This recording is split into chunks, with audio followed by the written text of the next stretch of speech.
आज हम समाज शास्त्र के बहुत ही महत्वपूर्ण विषय पर चर्चा करेंगे, जो कभी बहुत ही रिसर्च का एक सब्जेक्ट हुआ करता था और आजकल भी इस विषय पर बहुत चर्चा की जाती है। तो आज का हमारा टॉपिक है संयुक्त परिवार की परिभाषा क्या है, विशेषता क्या है, और मेन है कि वर्तमान समय में संयुक्त परिवार खत्म हो रहे हैं, क्या कारण रहे कि संयुक्त परिवार खत्म हो गए।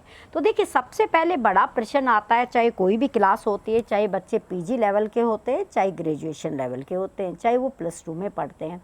तो जब आप संयुक्त परिवार को आगे एक्सप्लेन करते हैं तो सबसे पहले आपको परिचय देना होता है। परिचय देखिए, जहाँ पे इंसान अपनी भावनात्मक और शारीरिक मानसिक सुरक्षा के लिए जब वो कुछ व्यक्तियों के साथ रहता है तो उसको हम क्या कहते हैं, परिवार कहते हैं। हर एक देश के अंदर अलग अलग तरीके से और हर एक समाजशास्त्री अलग अलग तरीके से क्या करता है, इसकी परिभाषा देता है। तो हम देखिए, भारत क्या है, गांवों का देश है और ये कृषि प्रधान रहा, तो भारत में परिवारों का महत्व बहुत ज़्यादा रहा है। तो सबसे पहले हम ये देखते हैं कि जो परिवार है वो क्या है, शब्द कैसे बना। तो देखिए, परिवार जो शब्द है ये अंग्रेजी में जिसको फैमिली कहा जाता है, रोमन शब्द फेमिलिस से बना है और जिसका अर्थ होता है कि दास यानी कि नौकर। परिवार जो है वो रक्त संबंध के आधार पर, लिंग के आधार पर एक स्त्री और एक पुरुष से जो संतान पैदा होती है, उनके बच्चे और उस परिवार में रहने वाले नौकर चाकर दास क्या होते हैं, परिवार के सदस्य होते हैं। अब हम देखते हैं कि परिवार कितने प्रकार के होते हैं। तो देखिए, वर्तमान समय में जब हम समाजशास्त्र का अध्ययन करते पढ़ते हैं परिवार को विस्तार से, तो परिवार 2 प्रकार से होते हैं। एक होता है एकाकी परिवार, एक होता है संयुक्त परिवार। तो एकाकी परिवार किसे कहते हैं, पहले हम ये देखते हैं। तो देखिए, एकाकी परिवार को हम दूसरे शब्द में नाभिकीय परिवार और एकल परिवार भी कहते हैं और केंद्रीय परिवार भी कहते हैं। इसका परिभाषा या अर्थ लिखा जाए तो एकाकी परिवार वो है जिसमें पति पत्नी और उनके बच्चे होते हैं, बस, उसके सिवा कोई नहीं होता, इसलिए इसको हम सेंट्रल फैमिली बोलते हैं। संयुक्त परिवार क्या होता है, जैसा कि शब्द से ही पता है, जॉइंट फैमिली, ये एक बहुत बड़ा क्या होता है, परिवार होता है। तो संयुक्त परिवार में क्या होता है कि एक बुजुर्ग व्यक्ति, उसके 2-3 बच्चे और उनकी फैमिली एक साथ रहते हैं, रक्त के आधार पर क्या होता है, जिनका संबंध होता है। और ये जरूरी नहीं है कि इसमें दो या 2 से अधिक पीढ़ियां भी क्या हो सकती है, शामिल हो सकती है। तो संयुक्त परिवार में 4 भाई साथ है, चारों भाइयों के, जैसे मान लीजिए 4 भाई है, एक साथ रहते हैं और 4 भाइयों के बड़े भाई के 2 बेटे हैं, दूसरे के 3 हैं, एक के 4 है और एक के 1 है। अब ये जो 4 परिवार है, 4 परिवार, ये भी 4 भाई पहले थे, ये सब मिलके क्या करते हैं, एक संयुक्त परिवार का क्या करते, निर्माण करते हैं। यानी कि संयुक्त परिवार को हम समाजशास्त्र में, जब कई भाई एक साथ मिलकर अपने माता पिता के साथ रहते हैं तो हम उसको संयुक्त परिवार कहते हैं। और इसी का एक विस्तृत रूप होता है, तो उसमें क्या होता है कि दादा और फादर और इस तरह मिलके कई पीढ़ियां एक साथ क्या करती है, निवास करती है, संयुक्त परिवार है। अब हम बात करते हैं कि देखिए, भारत के संदर्भ में देखा जाए तो संयुक्त परिवारों का बहुत महत्व रहा है, क्योंकि भारत गांवों का देश रहा है, कृषि प्रधान देश रहा है। तो काम के चक्कर में कृषि के क्षेत्र में सहयोग करने के लिए हमेशा लोगों ने क्या किया, अपने संयुक्त परिवार को महत्व दिया है, एक साथ रह के कृषि को क्या किया, आगे बढ़ाया है। तो ये हमारी प्राचीन धारणा रही है कि भारत गांव का देश होने के साथ साथ में एक संयुक्त परिवार वाला समाज भी रहा है।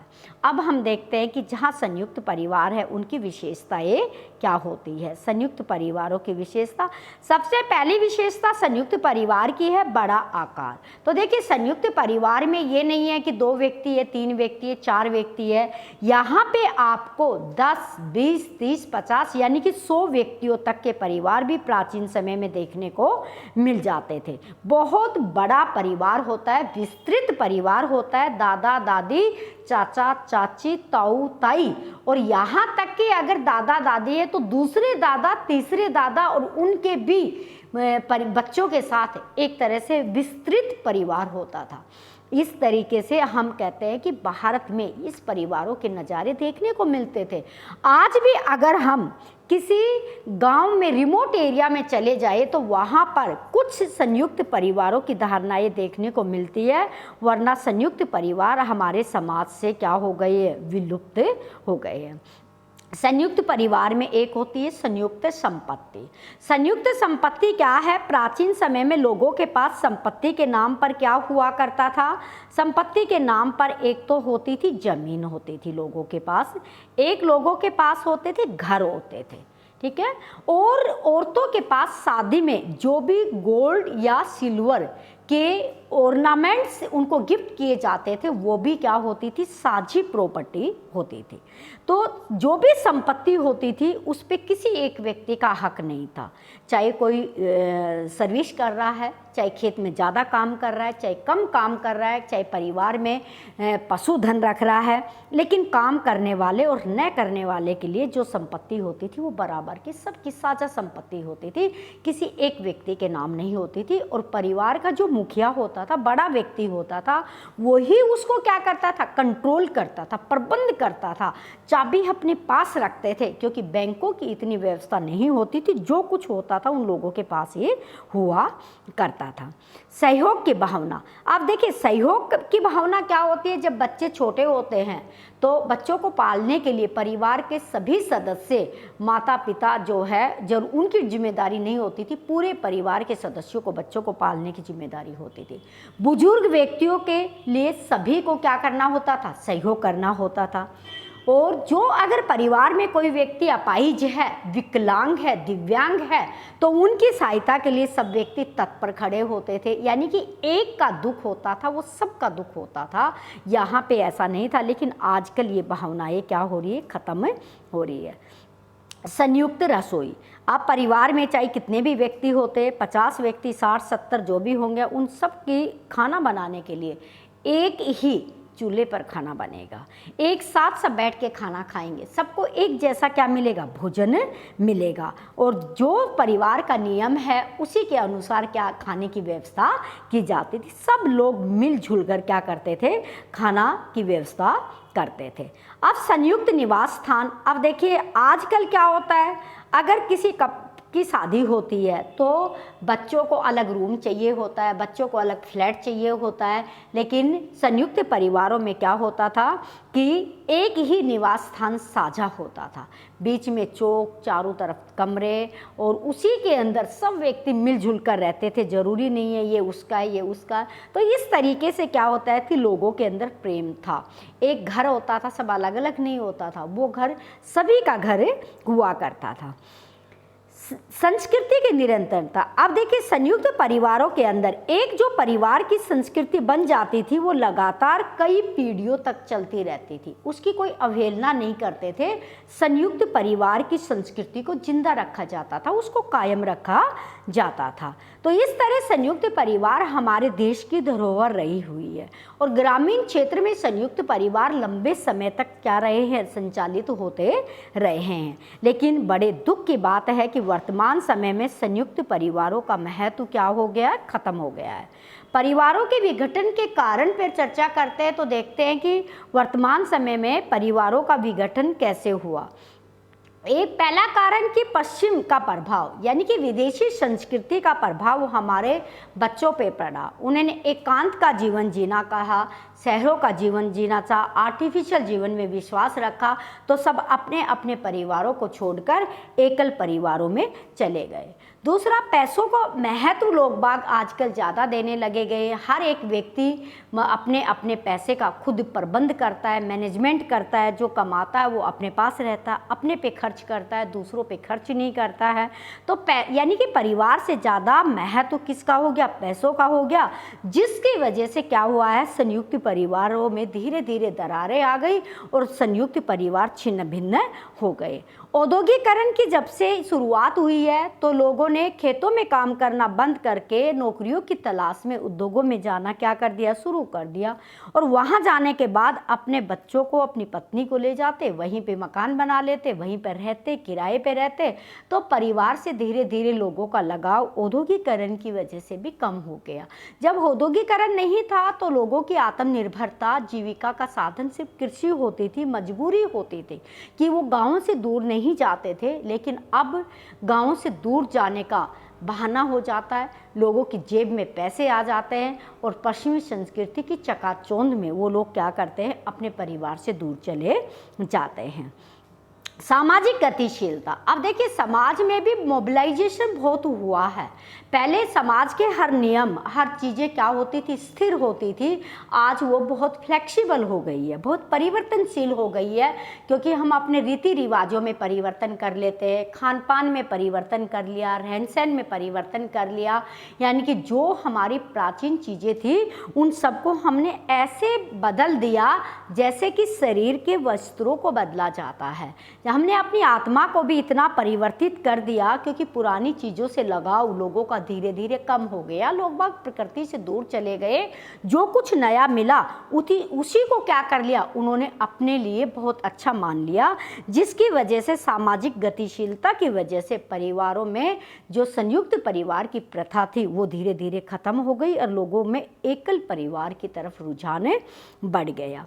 यातायात के साधनों का विकास हुआ, इसकी वजह से भी लोगों का बाहर की दुनिया से जब कनेक्टिविटी ज़्यादा बनी, गांव से निकलकर शहर में कस्बे में जाने लगे, कुछ पढ़ने के लिए, कुछ घूमने के लिए, कुछ ऐसे, जिसकी वजह से भी लोगों में बाहर के प्रति जानने की लालसा पैदा हुई और गांव की बजाय शहर में रहना लोगों ने पसंद किया, गांव की बजाय शहर में नौकरी करना पसंद किया, अपनी खेती बाड़ी को छोड़कर अन्य दूसरों के दास की तरह काम करना पसंद किया। इसके वजह से आने जाने के साधन जब मिल गए तो ये प्रक्रिया हुई और धीरे धीरे परिवार विच्छिन्न हो गए। जनसंख्या में बढ़ोतरी, अब देखिए जितनी ज़्यादा जनसंख्या बढ़ गई है तो उन सब के लिए परिवार, जो पहले लोग संयुक्त परिवार में रहते थे, अब जनसंख्या बढ़ गई है, वो आवास छोटा पड़ गया, घर छोटा पड़ गया, एग्रीकल्चर की जो लैंड थी वो सबका पेट नहीं भर पा रही थी। तो इसलिए मजबूरी में लोगों को नौकरी करना भी ज़रूरी था, क्योंकि खेती है उसको रबड़ की तरह नहीं बढ़ाया जाता। जनसंख्या इतनी तेज गति से बढ़ रही थी तो उन सब की आवश्यकता जब कृषि से पूरी नहीं हो रही थी तो काम की तलाश में लोगों ने बाहर जाना शुरू किया। तो वहाँ पर उन्होंने अपने एकल परिवार बना लिए और संयुक्त परिवारों से उनका मोह भंग हो गया।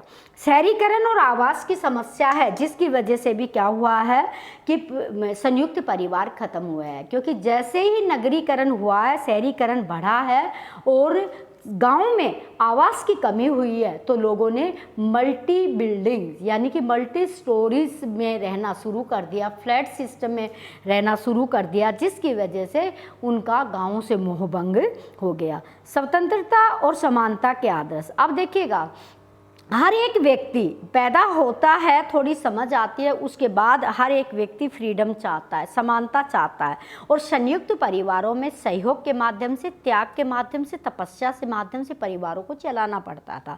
हर एक व्यक्ति को अपनी स्वतंत्रता का त्याग करना पड़ता था, समानता की बात नहीं करते थे, दूसरों के सहयोग पर ज़्यादा बल दिया करते थे। लेकिन आजकल क्या बन गया है, हर एक व्यक्ति अपनी फ्रीडम को परिभाषित करता है, हर एक व्यक्ति अपनी समानता को परिभाषित करता है। मुझे भी इसके बराबर चाहिए, इसके बराबर स्वतंत्रता चाहिए, मुझे ये काम करने की स्वतंत्रता है, जिसकी वजह से परिवारों में मनमुटाव, परिवारों में झगड़ा, लड़ाई, इस तरह की चीज़ें होने से संयुक्त परिवारों से लोगों ने अलग रहना ज़्यादा महत्व दिया जाने लगा। क्योंकि जब से लोगों को पता चला कि फ्रीडम मेरी है, मुझे फ्रीडम चाहिए, मुझे दूसरों के लिए त्याग नहीं करना है, मुझे दूसरों की सेवा नहीं करनी है, मुझे जो कुछ करना है मेरे लिए करना है, क्योंकि ये मेरा स्वतंत्रता का अधिकार है, ये मेरे समानता का अधिकार है।